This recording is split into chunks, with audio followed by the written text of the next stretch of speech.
नमस्कार विद्यार्थी मित्रांनो, Indian polity by V K Shinde या यूट्यूब चॅनलमध्ये आपलं स्वागत आहे.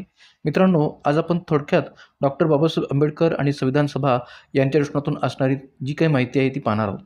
आपल्याला माहीत असावं डॉक्टर बाबासाहेब आंबेडकर हे संविधान सभेमध्ये मसुदा समितीचे अध्यक्ष म्हणून कार्यरत होते.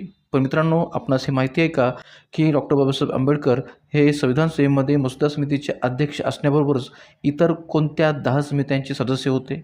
एवढंच नव्हे तर ते सर्वाधिक समित्यांचा सदस्य असणारे एकमेव व्यक्ती होते, हे देखील आपण विसरता कामा नये. 29 ऑगस्ट 1947 रोजी स्थापन केलेल्या मसुदा समितीचे ते अध्यक्ष तर होतेच, पण त्याचबरोबर ते खालील 10 समित्यांचे सुद्धा सदस्य होते.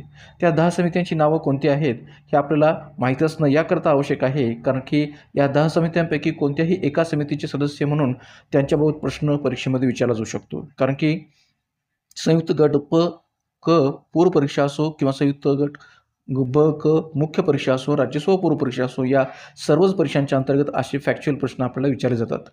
तर डॉक्टर बाबासाहेब आंबेडकर हे मसुदा समितीचे अध्यक्ष असण्याबरोबरच इतर ज्या 10 समित्यांचे सदस्य होते, त्यामध्ये पहिली समिती होती ध्वज समिती, दुसरी होती मूलभूत हक्क उपसमिती, तिसरी होती अल्पसंख्याक उपसमिती, चौथी होती संघ राज्य घटना समिती, पाचवी होती घटना सुधारणा उपसमिती, 6वी होती नागरिकत्व तदर्थ समिती, 7वी होती सर्वोच्च न्यायालय तदर्थ समिती, 8वी होती सल्लागार समिती, 9वी होती पूर्व पंजाब आणि बंगालच्या अल्पसंख्याकांच्या समस्येवरील उपसमिती आणि 10वी होती संविधान सभा कार्यसमिती. तर अशा ह्या 10 समित्यांचे ते सदस्य होते. एवढंच नव्हे तर हे पण लक्षात ठेवा की जुलै 1946च्या घटना सभात्याग निवडणुकीत आंबेडकर हे बंगालमधील जेसोर आणि खुलना या मतदारसंघातून निवडून आले होते आणि याकरता जोगेंद्रनाथ मंडल यांनी यासाठी या जागेचा राजीनामा दिला होता.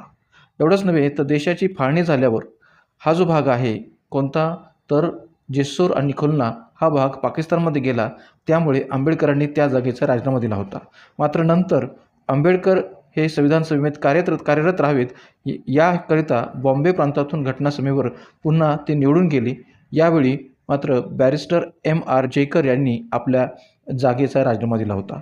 तर मित्रांनो, ह्या सर्व ज्या काही फॅक्ट्स आहेत ते संयुक्त गट ब क पूर्व परीक्षा आणि मुख्य परीक्षा आणि राज्यसेवा पूर्व परीक्षा या प्रश्नातून महत्त्वाच्या आहेत. तर आपण निश्चितपणे या सर्व फॅक्ट्सला लक्षात ठेवावं. धन्यवाद.